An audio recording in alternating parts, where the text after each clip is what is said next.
Perkenalkan, nama saya Trisha Biu, jurusan Ilmu Sejarah semester 6, Fakultas Ilmu Budaya, Universitas Samratulangi. Di sini saya akan menjelaskan salah satu langkah dalam metode sejarah, yaitu kritik. Secara etimologis, kritik berasal dari bahasa Yunani kritikos, yang berarti ciri pembeda.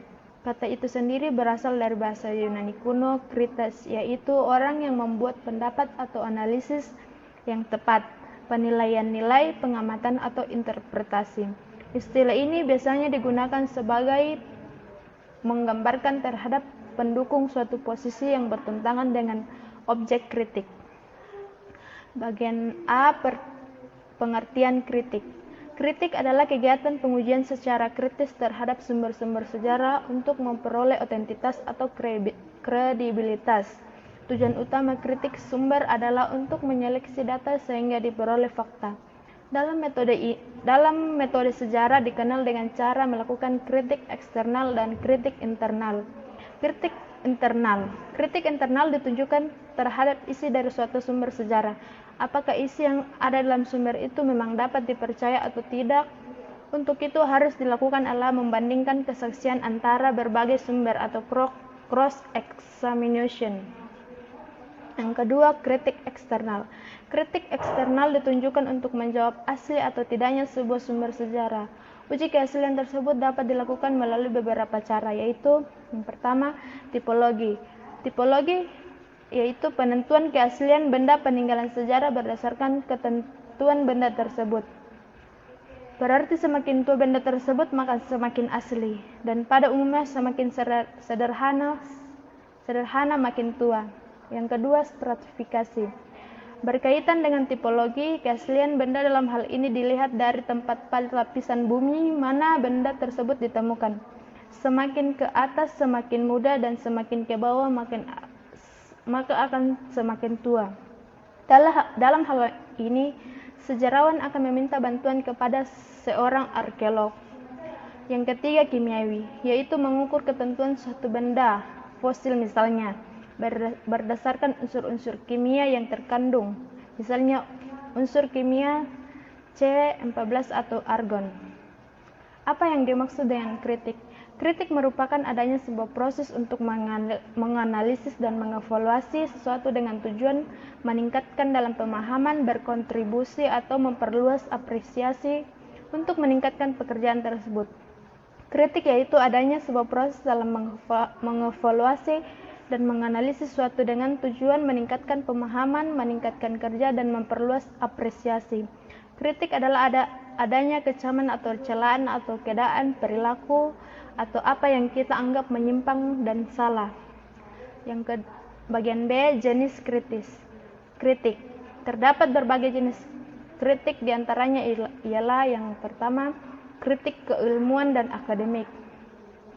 Penilaian atau reaksi terhadap pekerjaan biasanya disampaikan terhadap kritikus bersertifikat.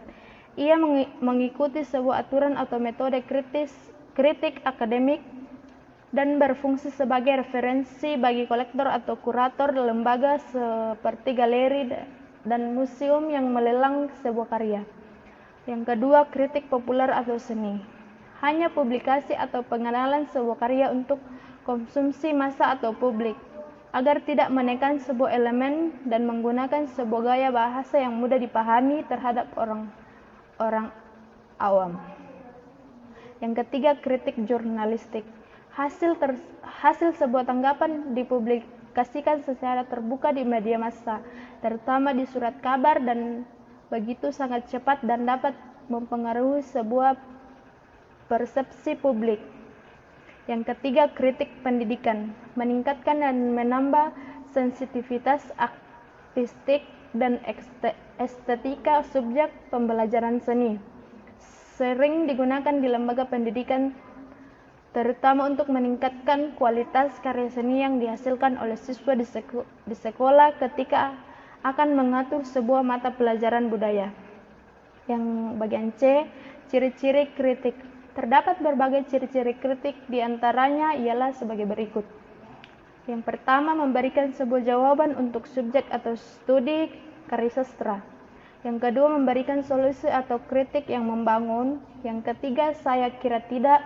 Dan keempat, dapat memikirkan dengan cara baik dan buruk dari sebuah karya sastra.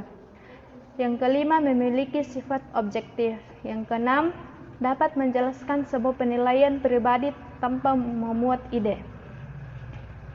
Pada umumnya, mempunyai sebuah karakteristik, di antaranya ialah sebagai berikut. Yang pertama, adanya prosa. Ini berarti dalam sebuah bentuk pesan yang tertulis yang berisi ide. Yang kedua, mempunyai sebuah properti. Penulisan esai yang baik mempunyai sebuah karakter tulisan yang unik yang membedakannya dari tulisan orang lain. Yang ketiga, membentuk singkat. Intinya, bisa dibaca dengan santai dalam waktu yang relatif singkat. Yang keempat, tidak terlalu utuh. Ini berarti bahwa penulisan memiliki aspek penting dan menarik dari subjek dan objek yang akan ditulis. Yang kelima, memiliki sifat objektif. Sekian dan terima kasih.